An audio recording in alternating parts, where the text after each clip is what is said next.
For we wrestle not against flesh and blood, but against principalities, against powers, against the rulers of darkness of this world, against spiritual wickedness in high places.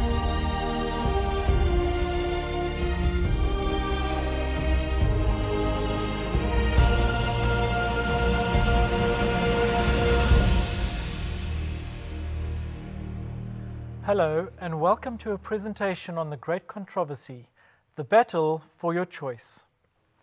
This is the fourth presentation in this series and is entitled Choices, Propensities and Modulators. I want to remind you about the book, The Great Controversy, on which these presentations are based, and encourage you to try and get it and read it. I also want to remind you at the end of each presentation there will be contact details about how you can get a free copy of this abridged version of The Great Controversy entitled The Great Hope.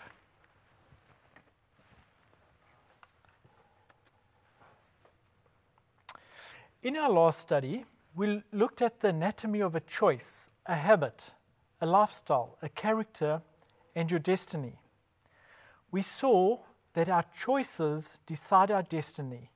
We also saw that there are modulators or cognitive biases, as it's also known, that influence our choice. But these are not the choice, but they only influence our choice. We can, however, choose to limit our exposure to these influences by limiting our senses to certain modulators. Let's look at a couple of slides from the last presentation just to recap then. We started by looking at this thought that your choices, the decision that you're making, this is what this series is about, the battle for your choice, those choices decide your habits. Your habits decide your lifestyle. Your lifestyle decides your character decides who you are, and who you are decides your destiny. We also looked at what a unit choice looked like. A choice started with your stimulus. It came in through your senses, through smell, touch, hear, see, the taste, and it makes a thought happen in your mind. It then gets modulated or influenced through the two processes known as the pain-pleasure principle. These are areas in our brain that have been influenced before where we decide to make a choice to avoid pain or to try and get pleasure. And then the second area of filtering was through the cortex or the limbic system, based on principle through the cortex or based on feeling through the limbic system. And then we ended up with the response, which was the choice. And we saw how to change your destiny or anything else for that matter. If you have a problem with a habit, a lifestyle or a choice, how do you change that? If you want to change your destiny, you need to change your character. If you want to change your character, you need to change your lifestyle. If you want to change your lifestyle, you need to change your habits. If you want to change your habits, you need to change your choices. If you want to change your choices, you need to change your stimulus thought response process. And the problem is, as we saw, you can't change the stimulus thought process. You can only limit the exposure of your senses to these modulators. We saw how to change your destiny, and this starts simply by changing your choices. And this starts with one simple choice: to choose Jesus. We saw that we can choose to stay in love by choice, or we choose to get out of love by choice. And this is called selfishness or sin. Sin means selfishness inherently inside. We love by choice, we also sin by choice.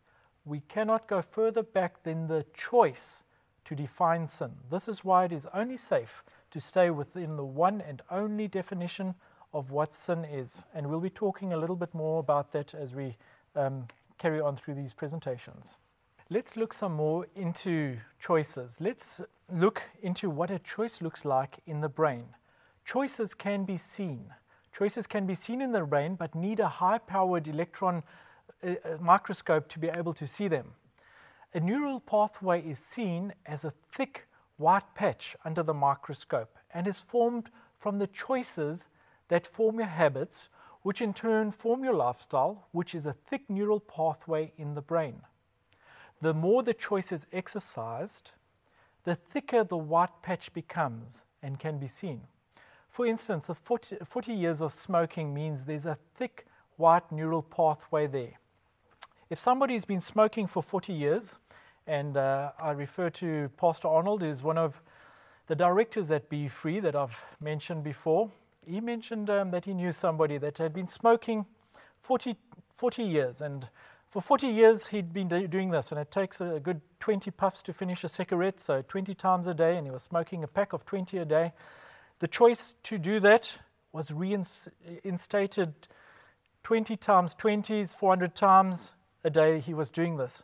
And over 40 years, that choice had become one thick, huge neural pathway. That's why smoking becomes such a difficult habit to break. It's that choice that is repeated and repeated. It becomes a habit. It becomes part of your lifestyle. It becomes who you are. And when you are in that kind of addiction, you need help often from outside to be able to break that kind of a habit. Now, this is only a schematic presentation of what a choice would look like. It's not the actual picture under the microscope, but it's I'll put it here for schematic reasons. So let's see what a choice looks like. A choice would be one of those fine little strands at the bottom, a single choice. You can barely see it. You probably wouldn't see it under a microscope. A habit starts becoming thicker. All your choices start forming the habit, and all your habits start flowing together to form your lifestyle. This is schematic, and I repeat that so that I'm not accused of saying this is the actual microscope image of the brain. A choice repeated how many times becomes a habit? A choice repeated 23 times. You'd start seeing the habit forming. Habits grow into a lifestyle. The neural pathways become thicker and thicker and more interlinked and become very difficult to change the thicker they are.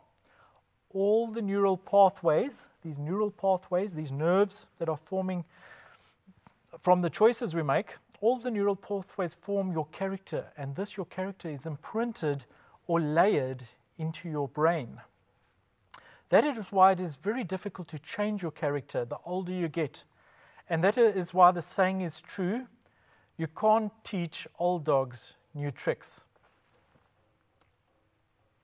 Let's look a little bit more into choices, and we'll look into choices and memory. There are many factors that affect our memories. These thick neural pathways that have been laid down, usually with repeated exposures, repeated over time. However, one extremely traumatic or impressive event can imprint that forever in your memory, and you'll remember it forever. Memory, these physical neural pathways, are however also affected by age, trauma, traumatic events, disease, and so on. Short-term memory usually occurs with less than 6 exposures, 6 times of exposures, and is easily overlaid and forgotten. The information is only very temporarily stored or filed. For instance, it is usually possible to remember a telephone number. Like if I gave you a number 021-855-3763, you'd remember it for 30 seconds or so, unless we repeat it for about 6 times. Then it starts going into your short-term memory. Long-term memory starts to happen usually with 6 or more choices. 6 choices, it starts to imprint in long-term memory, but it's not completely there. Usually after 23 choices, when it starts becoming a habit, the choice has been fixed and a neural pathway has been formed and begins to imprinted on your long-term memory. 23 choices means a fixed neural pathway, and 23 choices means you're starting to form a habit.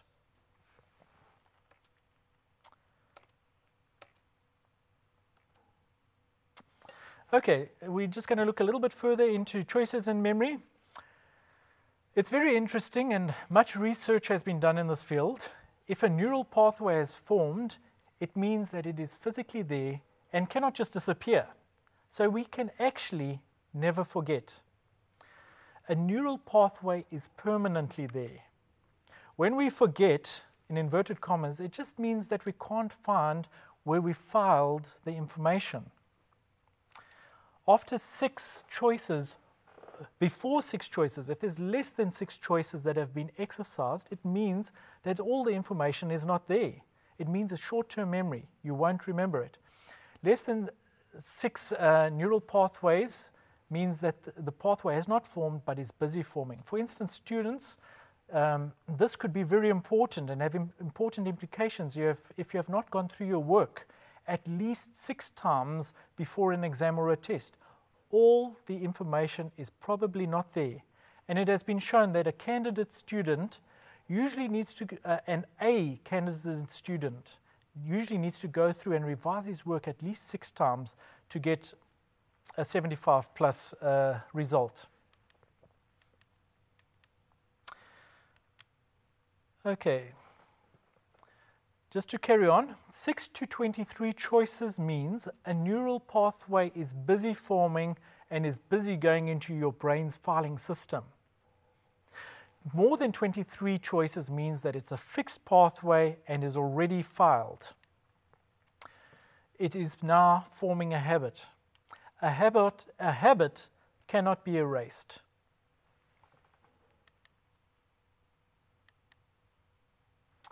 Habits can only be changed by forming a new habit. A habit can only be changed by a new habit. New habits take at least 23 choices to start forming, and the new habit starts to overlay the old habit. So, for instance, we use the example of the person who'd been smoking for 40 years and he'd done this 20 times with 20 cigarettes, 20 times a day, 400 times a day. The new habit would be to choose to not smoke. And you've got to do that habit at least 23 times, maybe 23 days, to start the new habit. And it starts overlaying the old habit, and we need to continue with that habit until it gets thicker and stronger. It becomes thicker and stronger with each choice made, until it is thicker than the old habit and is automatically selected. Romans 12 verse 2 says, "And be not conformed to this world, but be ye transformed," that means changed, "by the renewing of your mind." Your mind needs to change. We've got to get new choices, new habits, new lifestyles, that ye may prove that which is good and acceptable and the perfect will of God. We need to be transformed by the renewing of our minds. We need to be transformed and healed in our minds, where we make our choices, and this needs to happen now. This is where sin happens, and healing here is what needs to happen to make us ready to go to heaven.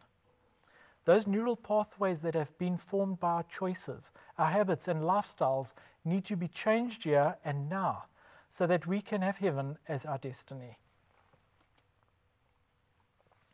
Okay. I'm just going to go through on the screen here. We've already gone through that, the stimulus, the unit choice coming through your senses. It forms a thought. It is modulated through the pain and pleasure modulators. It's influenced by the principle and feeling systems, and it comes out as your choice. Everything before the response, the choice, everything that happens before that is what we call a modulator. We were created with the propensity to naturally do what was right, and there was no negative modulators or influences prior to sin. There was no devil trying to tempt us to sin, no negative stimuli coming through our senses and influencing us towards the negative choice.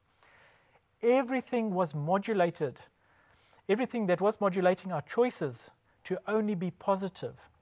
It will be important to remember that our exposure to the modulators, this influence the final product, the response or choice, but are not the choice themselves. When our propensities are positive and our influences, that is the modulators, are all positive, then our choices have to be positive too. A negative influence or modulator, especially sent to try to make a negative choice, is called a temptation. That's a negative influence. It's called a temptation. Who tempts us? The devil, Satan himself. What is the difference between a temptation and a test? A temptation is there to try and make you fail, to try and make you choose the wrong or negative choice, to try and break you down and make you fail. A test, on the other hand, is there to try and make us pass. It is there to strengthen, to build up, to support us in making positive choices and so develop our characters. I've done so many tests and exams in my life and I'm tired of them now, but they were there to help me make positive choices and develop a positive character. A temptation is negative and destructive, where a test is positive and building up, constructive. Wouldn't it be nice to one day again never be tempted? One day soon this is going to happen. And then when our propensities are positive and all our negative modulators are taken away, then it will be natural to do what is only right and make only the right choices. Did you know that God never tempts us? He himself can never be tempted. James 1 verse 12 says, "Let no man say when he is tempted, I am tempted of God." We can never say that God tempts us, and God doesn't tempt. For God cannot be tempted with evil, neither tempteth he any man. God cannot be tempted, and he does not tempt.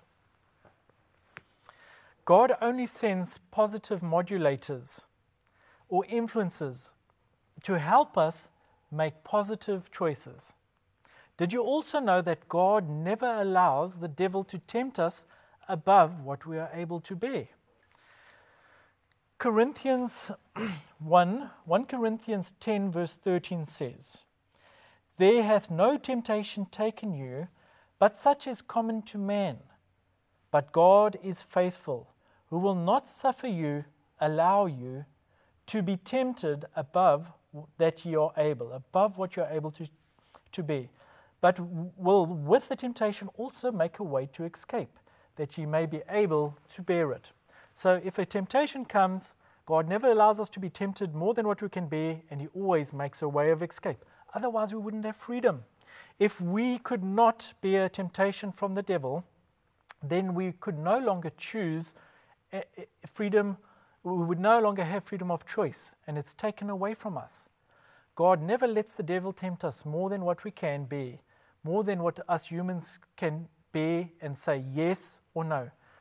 I'm going to now talk about two natures and two inclinations. In the whole universe, there are presently two types of beings: sinless versus sinful, those in love and those that are selfish, the unfallen and the fallen, the good versus the bad, etc. How do they differ? In their propensity, their tendency. What is a propensity? Your propensity is the tendency that on which your nature is built as a result of your choices. Without a single modulator influencing your choice, your propensity or tendency is already set to be okay or not okay, good or bad. With sinless beings, the propensity is to naturally do what is good. With sinless beings, it's naturally set to be what is good and right. The neural pathway is already set. They cannot do wrong. This is natural to them. To do wrong is unnatural to them. With sinful beings, the propensity is to naturally do what is wrong and bad. The neural pathways are set. They cannot do right. They cannot do otherwise. This is natural to them to do right, to do what is wrong. It is natural for sinless beings to do what is right, as it is for sinful beings to do what is wrong. And it is just as natural for sinless beings to do what is wrong as it is for sinful beings to do what is right. You still with me? Is sin fair? Sin is not fair. I did not choose to be born. I did not choose to be born with a sinful propensity. Sin, this removes all freedom from me, in a sense. I must sin due to the sinful propensity. I am a slave to sin. All human beings, except for one, are born with a sinful propensity and natures which are rebellious and lawless. We are all born with a propensity to sin. A propensity is inherited from who? From your parents, yes, all the way back to Adam. We are born with it. That is why we are born with a tendency or an inclination to do evil. It is in our genes, all the way back to Adam. This is what broke and is the problem in the whole human race until this propensity is corrected and changed. We are incapable of even doing one right deed with one right motive. Psalms 40 verse 3 says, let me just find them here. Psalms 40 verse 3 and Romans 3 verse 12 say, they are all gone out of their way. They are together become unprofitable. There is none that doeth good. No, not one. And Isaiah 64 verse 6 says, but we all, that's everyone. Who is all? It includes everybody. As an unclean thing, and all our righteousness are as filthy rags. We all are unclean. Each and every motive for a choice must be negative and tend to wrong and sin. Except for the Holy Spirit, who is love, it would be impossible for anyone to even try and keep one of God's commandments. Can I change my propensity? This is probably the greatest question you can ever ask, because you are in essence asking the question, can I change my destiny? And the answer is emphatically yes and no. Yes and no, you say? You cannot change your destiny. Yes, you cannot change it alone. No, you cannot change it. You cannot change it alone. But I thought that you have been telling me all along that I can change my destiny through my choices. Isn't that what you've been saying, Paul? And yes, hallelujah, yes. But it is not you alone. It needs something else. Yes, it needs someone else. And that someone is Jesus.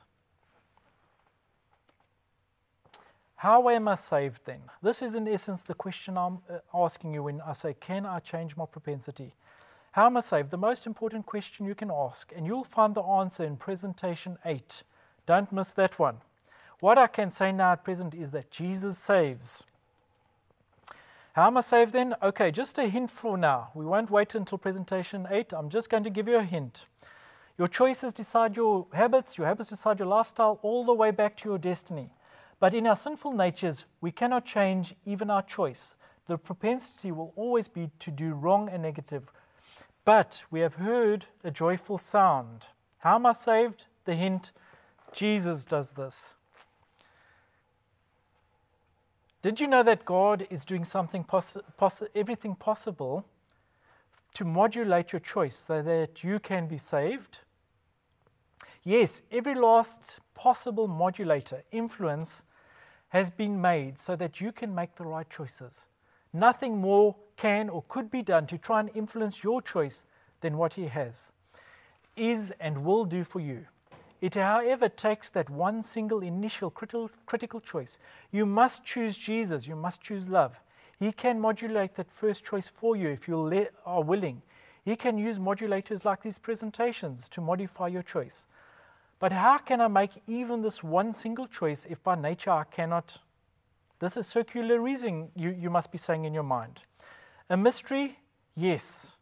The plan of salvation is the biggest mystery in the whole universe, and we will be studying this throughout these presentations and throughout eternity.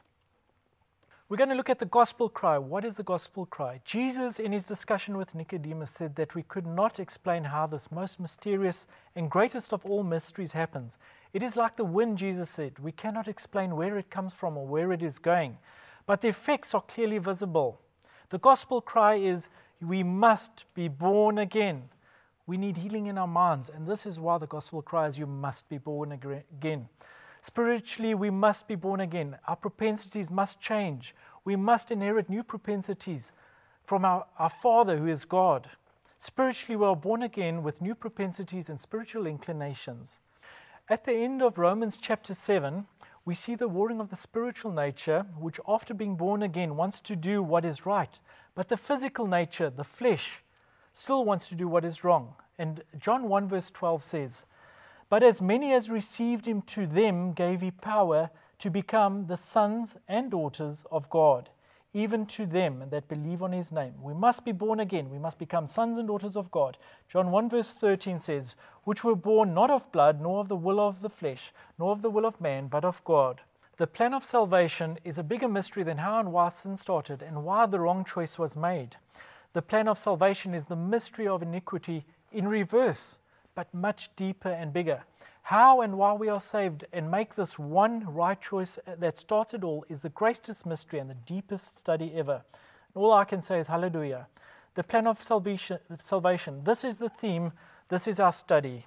This is what these presentations are all about coming back to Jesus, back into love, being born again. It all happens because of God, yes, because God is love. Just because we can't fully understand it doesn't, however, make it less of a reality. We, however, can and must understand enough of the plan of salvation to be able to choose to let this greatest of all miracles happen in our lives. As Jesus speaks to your heart, your mind, it could even be right now, and you need to say yes and make that positive choice. Friends, I now even need to remind you that we are in a cosmic battle called the Great Controversy, and this battle is the battle for your choice. Right now, I want to invite you to make some positive choices with me, which are based on this presentation. The first one, if you have not already done so, friends, I now invite you to make a choice. Today, you must make that very first choice and choose Jesus. He will modulate your first choice right now if you are willing to let him do this for you. Yes, he will modulate this first choice so that you are enabled to choose him. Right now, you just quietly pray for a minute, quietly in your heart, to choose Jesus. Please help me to choose you. Pray that in your mind with me. The second choice, I invite you to choose to have your destiny changed. Choose to let Jesus change your destiny by modulating your choices and changing your propensity. And then the third choice that I'm going to leave with you, I also invite you to choose to read and study chapters 29 to 32 in the Great Controversy. It has and will continue to form the basis of many thoughts in the first 6 presentations presented in this series. I thank you for listening, and until next time, God bless and goodbye.